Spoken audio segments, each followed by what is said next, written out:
Unless you've been living under a rock, you'll have heard the story over the past, I guess it must be a year, maybe 18 months, of what happened with Jeremy Clarkson in Top Gear, how he didn't get the meat just the way he wanted it in a restaurant, so he punched a producer in the face.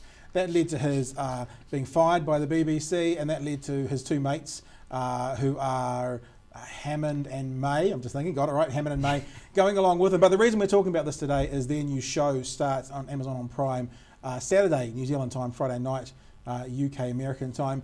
And yeah, I thought what we could do is have a quick look at the show coming up. And the first thing we should probably do is have a bit of a preview of it, a very quick clip of the new show, which is called The Grand Tour. Have a look at this. Is your door broken? No, I'm broken. Can you hold the door for me? Have you seriously broken your arm? Well, it's fractured. Which arm have you broken?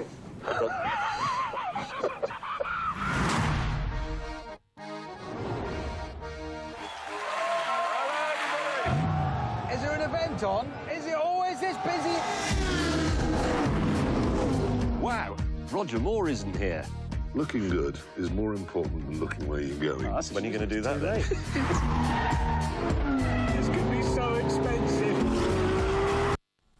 Now, I'm a fan of the Top Gear, Dominic George. It's not my favourite program in the world, but I'm quite looking forward to the Grand Tour coming out, and I think that it's going to be really interesting to see what happens with Amazon Prime being a new delivery system for television, who have taken the biggest television show in the world, which is what Top Gear was, taking the host from it and seeing if it will transpose into a new product. Yeah, well, you can report back and tell me what you thought of it. I might have to come out of that rock that you were talking about at the start there, come out from under that. I was aware of Clarkson's antics, shall we say. String of them too. They're always great copy, weren't they? You know, I love that whole sort of celebrity meltdown sort of stuff. I think it's great fodder. There's been some great stories that have come out about him though, haven't they, over the years? Because they were over here once, weren't they? Yeah, I actually knew quite a few of the people involved with the production of them when they came across here, and some of the stories that have come out from that. The biggest one is the show, the Top Gear as it was, had no budget, and by having no budget, I don't mean they were scraping for a penny. I mean the budget was limitless. Wow. There was a limitless, which is why you see episodes when they go to America.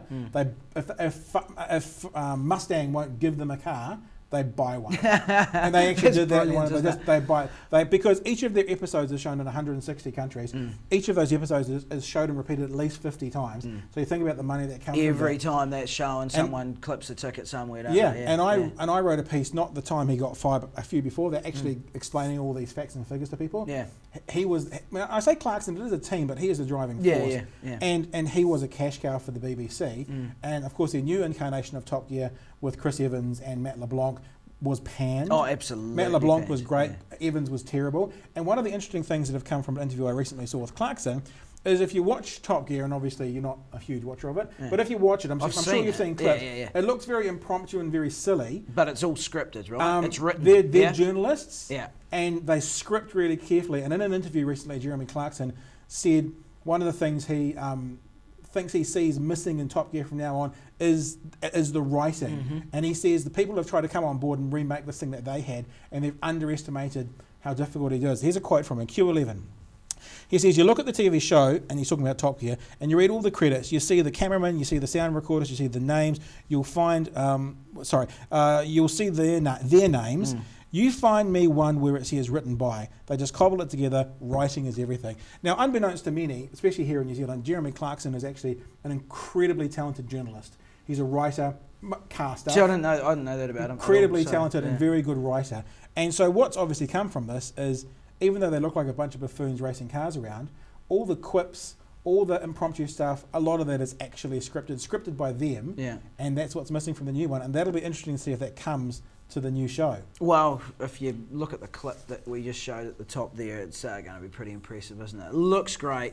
I'm sure it'll still be. I mean, because it's okay, the name is a certain part of the charm, isn't it? But if you think about it, it's the personalities, it's Clarkson and his mates that are the driving force behind it. I can't wait for his first meltdown, though. It's going to be great. Well, fly me, getting a helicopter to get me some grapes or something. Oh, it's so cool. Yeah, we'll finish on that. One of the stories that I heard, and this is from people who are on the set, is that Clarkson smokes a certain kind of cigarettes.